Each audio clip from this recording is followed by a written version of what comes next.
Hello guys, welcome to our channel. ఏంటి మామ, నిజంగానే నువ్వు ఇంకా కిష్కింధపురి సినిమా చూడలేదా? నాకు తెలుసు మనలో చాలామంది ఆ టైంలో మిరాయి మూవీకి వెళ్ళాం, కానీ కిష్కింధపురి మూవీకి పెద్దగా ఎవరు వెళ్ళలేదు. బట్ చాలామంది చూసిన వాళ్ళు కూడా ఉన్నారు. అయినా సరే ఈ వీడియో కేవలం ఒక మంచి సినిమా ఓటీటీకి వచ్చాకైనా చూస్తారు అని మాత్రమే చేస్తున్నా. So watch full video. అసలు సినిమా కింద బిల్డప్ ఇస్తున్నాం, అంతలా ఈ సినిమాలో ఏముంది అని అనుకుంటున్నారా? యాక్చువల్లీ సినిమా బాగుంటే ఎంతైనా చెప్పొచ్చు. ఈ సినిమా కథ గురించి పెద్దగా ఏం చెప్పను, కానీ అసలు స్టోరీ ఏంటంటే, ఆల్రెడీ లవ్లో ఉన్న హీరో హీరోయిన్స్ ఒక గోస్ట్ వాక్ ట్రావెల్ కంపెనీలో పనిచేస్తూ ఉంటారు. అసలు ఇంతకీ ఇదేం కంపెనీ అనుకుంటున్నారా? దెయ్యాలు ఎలా ఉంటాయి, అవి ఎక్కడ ఉంటాయి, వాటితో మాట్లాడాలి, ఇలాంటివన్నీ ఇంట్రెస్ట్ ఉన్న వాళ్ళని హీరో అండ్ హీరోయిన్ ఇద్దరు కంపెనీ తరపున ఒక గోస్ట్ సెటప్ అంతా ప్లాన్ చేసి వీళ్ళందరికీ చూపిస్తూ ఉంటారు. అలా ఒకరోజు ఏ ప్లాన్స్ లేకుండా సువర్ణమాయ రేడియో కంపెనీ అనే పాత మూతబడిపోయిన బంగ్లా దగ్గరికి వెళ్లాల్సి వస్తుంది. అండ్ అక్కడ నిజంగా దెయ్యం ఉండడం, అక్కడికి వచ్చిన ప్రతి వాళ్ళని చంపేస్తుంది అని ఒక బ్యాక్ స్టోరీ.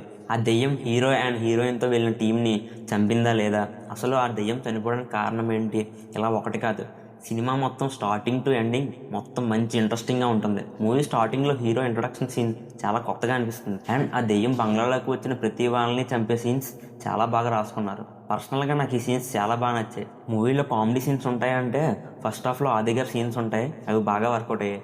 సెకండ్ హాఫ్లో అమ్మ పాట ఒకటి ఉంటుంది, నిజంగా చాలా అంటే చాలా బాగుంటుంది. ఒక హర్రర్ మూవీలో ఇంత మంచి అమ్మ పాట భలే పెట్టారే అనిపించింది.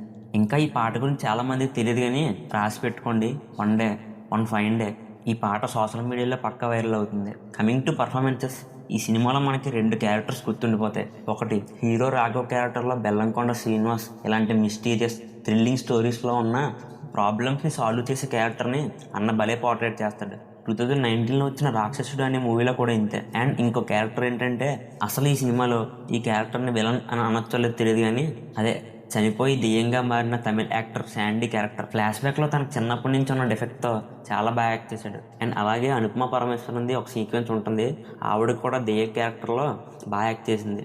అండ్ ఫైనల్లీ కిష్కింధపురి అనే సినిమా చూడాలా వద్దా అని కన్ఫ్యూజన్లో ఉన్న చాలామందికి చాలా కాన్ఫిడెంట్గా చెప్తున్నాను, ఖచ్చితంగా చూడాల్సిన తెలుగు సినిమా ఇది.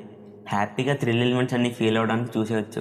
అండ్ మూవీలో 2-3 ట్విస్టులు కూడా అన్ఎక్స్పెక్టింగ్గానే ఉంటాయి. ఫైనల్లీ కిష్కింధపురి అనే మూవీ Zee5లో అక్టోబర్ 17 నుంచి స్ట్రీమ్ అవుతుంది, వెళ్ళి చూసేయండి. అలాగే మీలో ఎంతమంది ఆల్రెడీ చూసారో, మీకు ఆ సినిమా ఎలా అనిపించిందో కామెంట్ చేయండి. ఇది మన ఛానల్లో సెకండ్ వీడియో. ఈ వీడియో కానీ నచ్చితే లైక్ చేయడం మాత్రం మర్చిపోకండి. And please do subscribe. జై హింద్.